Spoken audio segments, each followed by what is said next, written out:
Tatlong sunod-sunod na kampyonato na ang naiuwi ng 16 na anyos na atleta na si Adrian Baroga matapos muling magwagi sa Cagayan Valley Regional Athletics Association meet sa Banaoag Norte Core Shelter sa Santiago City.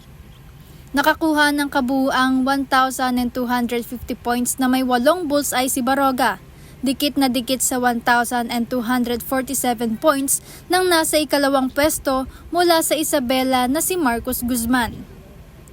Pinakamataas si Baroga sa pinagsama-samang puntos nito sa 30 meters, 50 meters, 60 meters at 70 meters category.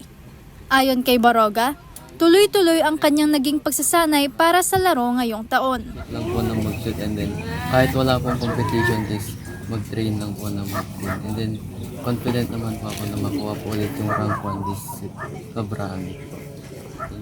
Bago ang tournament, sinabi ng atleta na mataas ang kumpiyansa nitong muli niyang may uwi ang ginto.